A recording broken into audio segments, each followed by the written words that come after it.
Gracias por visitar el canal de Ciencia Ficción y Fantasía. Por favor suscríbete para enterarte de nuevos audiolibros subidos y deja un me gusta en este video para visibilizar este canal. Muchas gracias. Audiolibro: Una anguila agarrada por la cola de Alan Kemline. El striptease se materializó en la clase de física del primer periodo en la escuela secundaria técnica de Terre Haute. Todo esto ocurrió porque el señor Ted acababa de salir de la universidad y estaba ansioso por hacer un buen trabajo como profesor. Le habían asignado Física 2, una asignatura difícil para un profesor nuevo. Sus alumnos, un grupo de chicos curtidos de 2A, estaban seguros de sí mismos, al igual que las pocas chicas de la clase. Con la esperanza de debilitar esa seguridad, el señor Ted había pasado un mes de horas extraescolares estudiando un artículo sobre el efecto Ziegler. También esperaba, aunque con menos fe que nostalgia, que una demostración del efecto Ziegler pudiera conmocionar a su clase y hacerla permanecer despierta. Por encima de todo, el señor Ted sentía que sus alumnos de primer ciclo podrían sentirse considerablemente edificados por un fenómeno eléctrico que aún no entendían los mejores teóricos físicos de 3 planetas. El señor Ted quería ofrecer a su clase un buen espectáculo. Por eso, con más sentido del dramatismo que del sentido científico, había enrollado los 3 solenoides con un grueso cable de plata aislado en lugar de con el ligero cable de cobre que Ziegler había dicho que había utilizado. Partiendo de la teoría de que, si quería demostrar el efecto Ziegler, lo mejor sería demostrarlo en su mayor parte, el señor Ted diseñó una batería de las nuevas celdas de reacción de litio. La corriente continua de esta potente batería se transformaba mediante una bobina de encendido de automóvil antigua, pero funcional. Como de costumbre, esa mañana sonó la campana que marcaba el comienzo de la primera clase. 20 alumnos entraron en el aula de física y ocuparon sus asientos. 18 de ellos se desplomaron en una actitud que sugería que, aunque estaban dispuestos a aceptar estoicamente la ordalía de esa hora, no iban a permitir que les enseñaran nada. Después de todo, Tech había perdido el partido de la noche anterior contra Balbás. ¿Qué fenómeno físico podría esperar sacudirse ese recuerdo sombrío? Se oyó un movimiento de papeles mientras los chicos de los asientos traseros sacaban cómics de sus cuadernos. Genter y Stetzel, sentados delante, sacaron hojas de papel de sus cuadernos y las titularon con el título El efecto Ziegler. En la clase se sumió un silencio incómodo. El señor Ted hizo un gesto instructivo con la mano en dirección al aparato colocado sobre la superficie de mármol del banco de demostración. Como pueden ver, tengo un juego de 3 solenoides, o bobinas de cable aislado, conectados a una fuente de corriente alterna.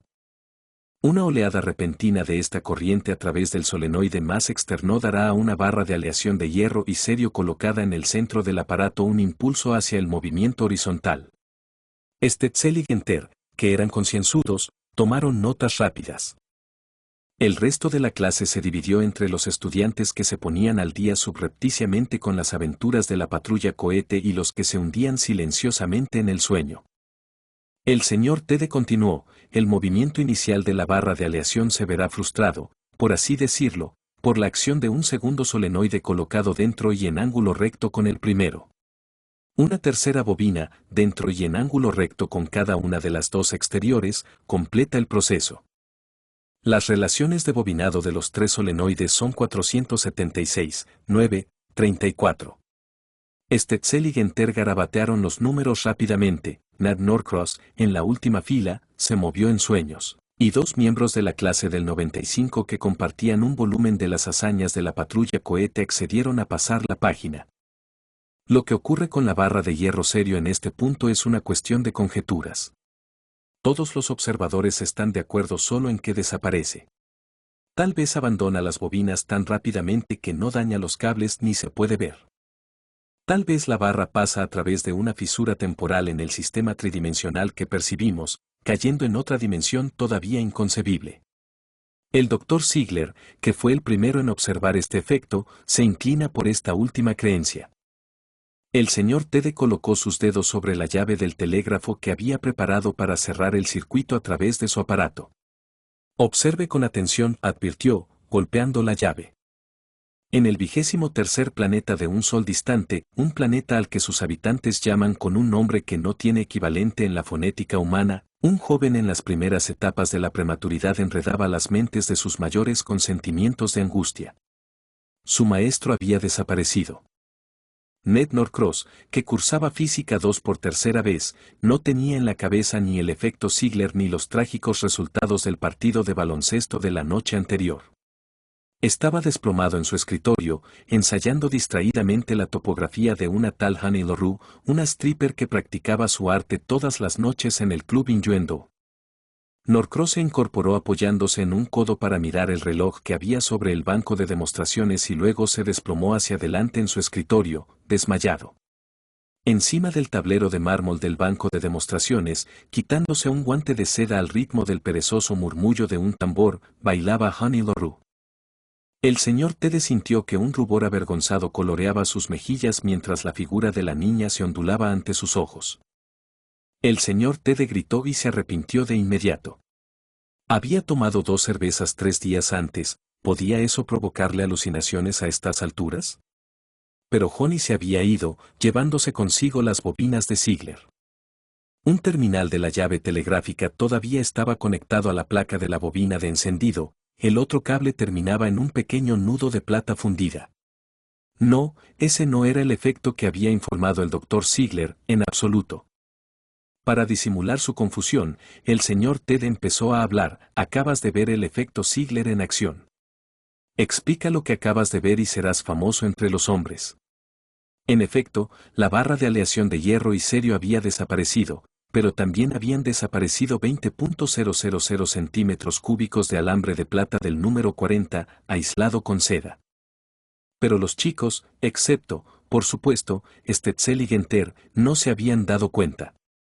El señor Ted miró por encima del hombro hacia el reloj, vio que faltaban 15 minutos para que terminara la clase y tomó una decisión rápida en beneficio de su cordura: se acabó la clase, dijo.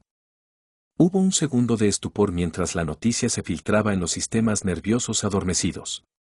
Entonces los chicos gritaban por todo el salón, cogían libros y salían corriendo al pasillo para aprovechar ruidosamente su momento de libertad. Stetzel y Genter, como correspondía a los mejores alumnos de la promoción del 95, se apresuraron a ir a ver al señor Ted para comprobar sus notas. ¿El símbolo del cerio es CE, no?, preguntó Stetzel. Sí. Pero ahora. ¿Cómo lo hizo, señor Ted?, interrumpió Genter. ¿Hacer qué? El señor Ted miró con desconfianza a Genter. Tal vez no habían sido esas 2 cervezas. Había una mujer bailando, justo donde estaban esos solenoides, dijo Genter. Eso es lo que vi, confirmó Stetzel. ¿Qué película? Me pareció tridimensional. ¡Guau! Sí, dijo el señor Ted, cancelando su decisión de un momento antes de no beber cerveza. Eso fue solo un pequeño truco que se me ocurrió para ver cuántos de ustedes estaban prestando atención. Un nuevo principio óptico, ya saben. Ahora, si me disculpan, tengo que preparar todo para la próxima clase. ¿Y despertar a Norcross antes de salir, quieren? Stetzel sacó a Norcross de su estado de inconsciencia y salió al pasillo, hablando y haciendo gestos significativos con Genter. Norcross se desdobló lentamente, miró furtivamente al señor Ted y al banco vacío, y salió rápidamente de la habitación, bajó las escaleras y entró en el consultorio del médico de la escuela. Solo, el señor Ted frunció el ceño ante la batería de litio y la llave del telégrafo. Había pulsado la tecla, cerrando el circuito, y se había producido un estallido de llamas. Había aparecido una chica extraña, bailando sobre la superficie de mármol del banco de demostración. Nunca había visto a esa mujer antes, una rubia alta que vestía muy poco. ¿Qué demonios? Allí estaba de nuevo. El señor Coar, director de Tech, se dirigió a la puerta del aula de física, ensayando el discurso que iba a pronunciar ante Ted. Joven, Tech no aprueba la práctica de dejar salir a los estudiantes a los pasillos antes de que termine la clase. Su alboroto ha hecho temblar las paredes de las aulas de 3 pisos. ¿Qué tiene que decir al respecto, señor Ted? Sí, eso estaría bien. El señor Coar abrió la puerta. El señor Tede estaba apoyado en un escritorio de la primera fila y asentía con la cabeza apreciativamente mientras una jovencita vestida de manera superficial bailaba para él. «Tether», gritó el director. «Detén eso». Johnny Larrue se desvaneció y el espacio entre la tecla del telégrafo y la batería de litio volvió a estar vacío. «¿Detener qué?», preguntó el señor Tede, con los ojos muy abiertos y llenos de inocencia. «Dejen de terminar sus clases antes de lo previsto para poder pasar el tiempo regodeándose por sus. El señor Coar buscó un adjetivo punzante, no encontró nada y concluyó débilmente, sus películas. ¿La viste también? Sí, así es. Viniste aquí muy recomendado por la Universidad de Indiana, Tede, y, francamente, no esperaba este tipo de cosas de ti. Señor Coar, creo que me he topado con un fenómeno físico novedoso. La anatomía se estudiaba en el año 1600 después de Cristo, jovencito, observó Coar con voz llena de sarcasmo, y ya no es un fenómeno físico novedoso. Siéntese, señor. El señor Tede le ofreció al director el asiento de un escritorio de la primera fila. ¿Qué esperaba ver cuando entró aquí? El aparato de un laboratorio de física, todos esos engranajes, bobinas, tubos y cosas, enumeró vagamente el señor Coar. Desde luego, no. El director se sentó pesadamente sobre el escritorio, con los ojos como platos. Sobre la superficie de mármol del banco de demostración había una red de maquinaria al estilo Goldberg, una reproducción perfecta de las nociones inciertas del director sobre aparatos científicos. ¿Cómo diablos hiciste eso, Tede? La gente me ha estado preguntando toda la mañana. No lo sé. No creo que lo haya hecho. Esa chica, Honey Lorro, reapareció en el banco, y el aire vibró con el seductor redoble de los tambores. ¿Ha estado aquí antes? Sí, señor. Un par de chicos de mi clase también la vieron. ¿Dónde están ahora? El señor Tede miró el reloj. Ya es la segunda hora. Stetzel está en latín 3, creo, y Genter en microbiología 2. El señor Coar se acercó al altavoz que había en la esquina de la sala, presionó un botón y habló con su secretaria, en la oficina de la escuela. Anne, envíame a los estudiantes Genter y Stetzel. Salas 103 y 309. Apagó el black box. Se volvió hacia el banco de demostración vacío, arrugó la frente en señal de concentración y miró hacia arriba. Había una maceta con geranios sobre la mesada de mármol. Uf. ¿Sabe en qué estoy pensando? Eso parece, ¿no? Pero eso no lo puede hacer nada. Ni la electricidad, ni la electrónica, ni siquiera la cibernética. Nada de lo que sabemos podría ayudarme, señor. ¿Qué me sugiere que haga con esa cosa rara? El señor Coar, sorprendido, hizo una sugerencia que resultó más ingeniosa que útil. La puerta del aula se abrió y Stetzel y Genter entraron a toda prisa, preguntándose en voz alta por haber podido salir del horario. Buenos días, señor Coar, señor Tede. ¿Querían que fuéramos?, preguntó Stetzel. ¿Viste a una mujer aquí?, preguntó el director. Sí, señor, dijo Genter. ¿Se refiere a la película? Entonces usted también la vio. Eso descarta la hipnosis colectiva, decidió Coar ilógicamente, mirando con recelo al joven profesor de física. La puerta del aula se abrió de nuevo y entraron dos profesores. El señor Percy N. Formeyer, conocido por dos generaciones de estudiantes de biología como el viejo conservado en formol, estaba indignado por la exclusión de Genter de su clase de microbiología. La señorita McIntyre, de latín 4, lo siguió, igualmente indignada por la deserción de Stetzel de Marco Porcio Catón. Señor Coar, preguntó Formeyer, ¿qué significa esto? Genter se fue en medio de una película sobre Trypanosoma gambiense, molestando a toda mi clase. Y además en Technicolor, terminó el profesor de biología, acusador. ¿Y qué tal si llamamos a Stetzel para que se vaya de mi clase durante la Tercera Guerra Púnica?, preguntó la señorita McIntyre. El señor Coar se defendió. Tenemos algo aquí que es único, posiblemente de gran valor para la ciencia. La señorita McIntyre resopló. La ciencia era algo que los estudiantes elegían estudiar en lugar de latín. Me alegro de que ustedes dos profesores hayan venido. Tal vez puedan ayudarnos a arrojar algo de luz sobre nuestro problema. Espero que hayan tomado la precaución de poner sus clases en manos de monitores responsables. Por supuesto. Espetó la señorita McIntyre. ¿Cuál es la naturaleza de ese algo único que mencionó nuestro señor Coar, señor Tede? Dijo el viejo conservado en formol, como quien busca calmar las aguas turbulentas. Creo sinceramente que se trata de una forma de vida sobrenatural, afirmó Tede. Telepática y alucinógena, según mi opinión, y definitivamente no de este mundo. El señor Formeyer, que mantenía en secreto su suscripción de 3 años a Historias Improbables, miró a su alrededor en busca de la forma de vida extraterrestre. Gritó.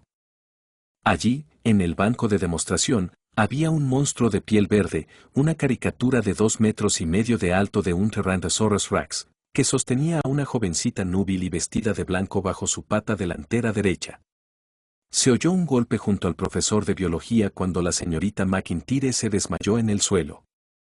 Al agacharse galantemente para ayudar a su colega a ponerse de pie, el señor Formeyer dejó de pensar en el Tyrannosaurus Rex telepático, alucinante y verde, que, sonriendo, desapareció.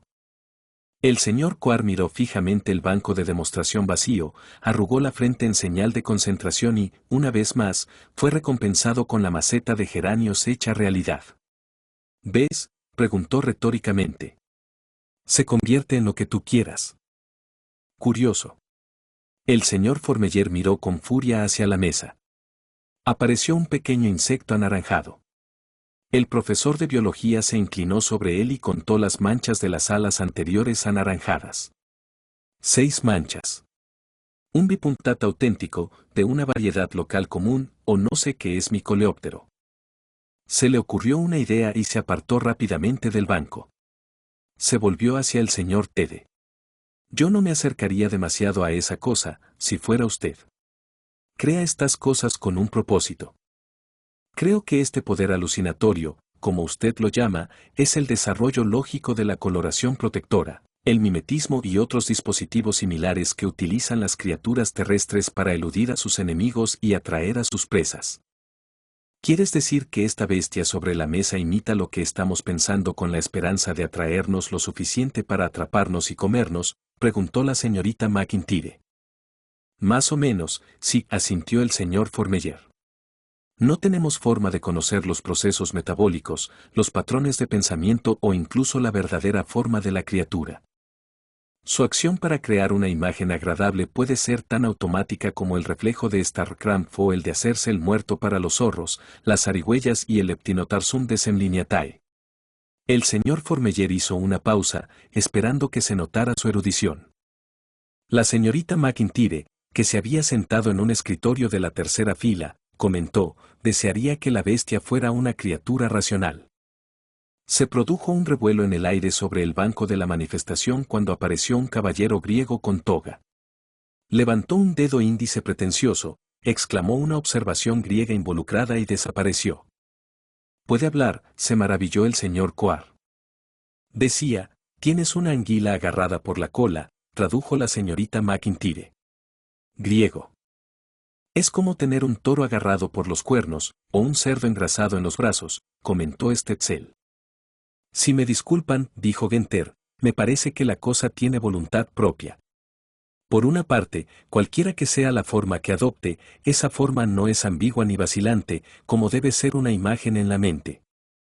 Es más», continuó Stetzel con el argumento de su amigo, «puede decir cosas que presumiblemente no están en la mente que lo creó. Por ejemplo, usar el griego para explicarse, espero haberme expresado con claridad, demuestra que la criatura tiene poder imaginativo, así como la capacidad de leer nuestras mentes». Percy N. Formeyer no había estado escuchando.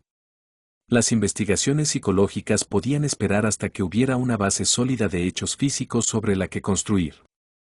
«Me pregunto si es carnívoro», murmuró. El señor Tede asintió. Aprobaba el método del señor Formeyer. Estrictamente científico.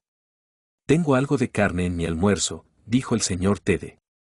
Caminó con cuidado alrededor del banco de demostración, manteniéndose a unos buenos 5 metros de distancia del carnívoro potencial.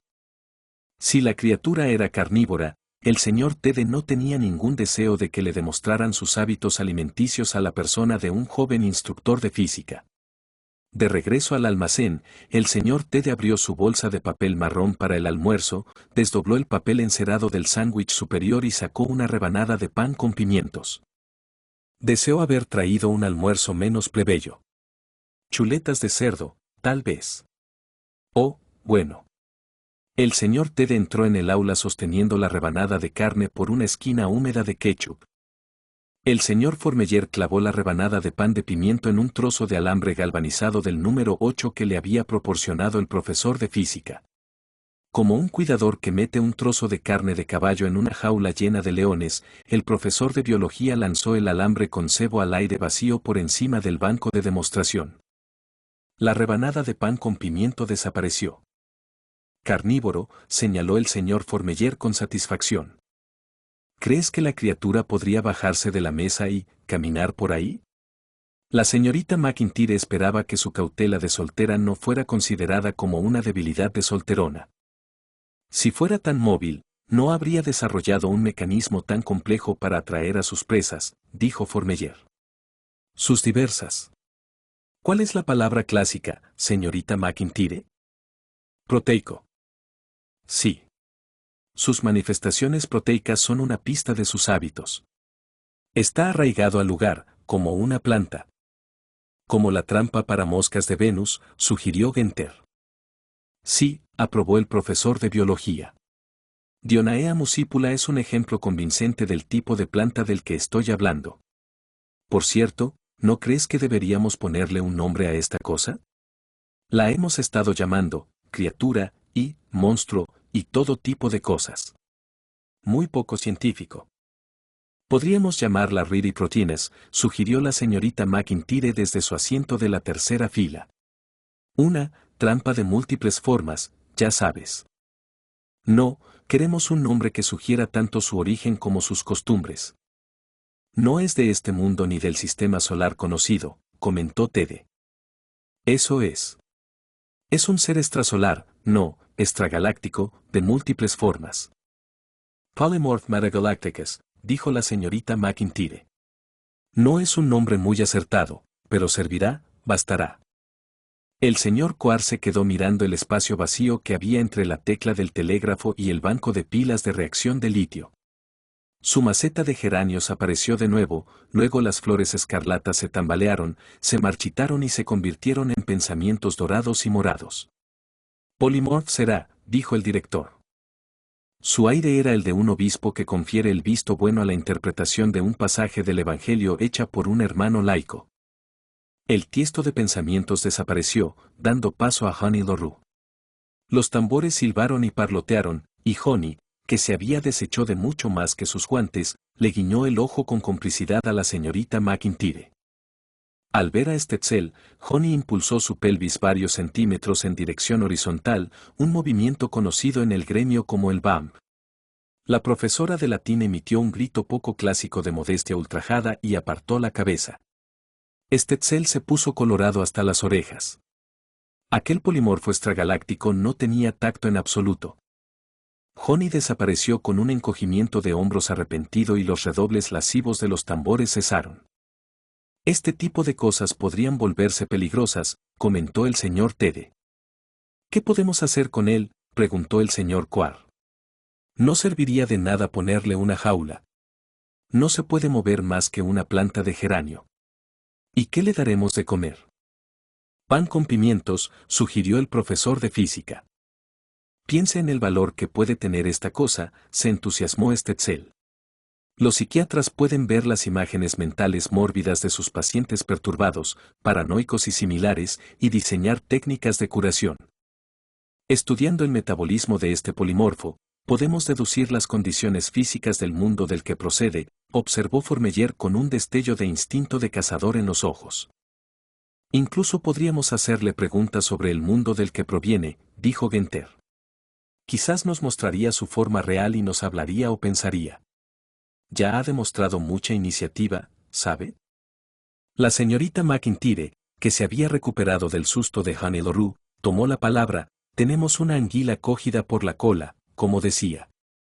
No podemos controlarla y no podemos dejarla ir. Tendremos que llamar a expertos en zoología y física. El señor Formeyer intercambió miradas indignadas con el señor Tede. Y hacer que estudien el polimorfo con los mejores instrumentos disponibles. Todo esto está muy bien, dijo el señor Formeyer, pero lo que me gustaría saber es cómo llegó este polimorfo a tu aula, Tede. El señor Tede se acercó con cautela al banco de demostración y tomó el pomo de la llave del telégrafo entre sus dedos. Este era el interruptor de un aparato de efecto Ziegler que había instalado para la demostración.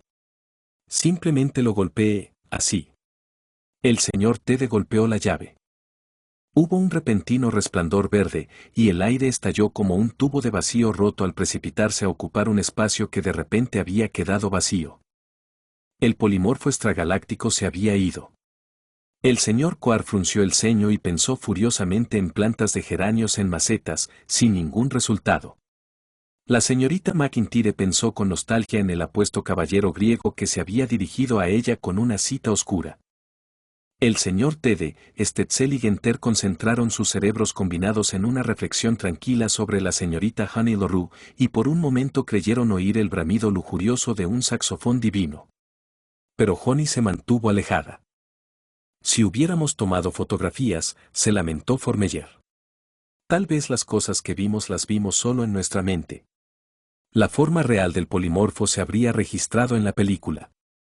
Tal vez si el señor Tede pudiera duplicar ese aparato suyo, la señorita McIntyre hizo una pausa, insegura. Los arcanos de la física le eran tan desconocidos como el ablativo griego para el señor Tede. Bueno, haga lo mismo que hizo antes. Tal vez regrese. No, dijo el señor Tede con tristeza. No volverá. Cuando piensas que todos los objetos cambian constantemente en el espacio y el tiempo, ves lo maravilloso que es que algo llegue a algún lado. El polimorfo extragaláctico no volverá. Su aparición fue un accidente, una enorme, increíble, coincidencia única en la historia. En el 23º planeta de un sol de una galaxia que se encontraba más allá del alcance del espejo de 200 pulgadas de Palomar y de los gigantescos refractores de la Luna, un planeta cuyo nombre no puede expresarse con fonética humana, un joven ser en las primeras etapas de la prematuridad se rió entre dientes con su ello. Su maestro había regresado. Rápidamente, el joven arrojó a un lado la sucia rebanada de pan de pimiento que estaba sobre el cubo de plata y ordenó, ZZZRFMA Clonfr. Apareció un Clonfr, y el joven ser derramó su alegría en las mentes de sus mayores. Fin.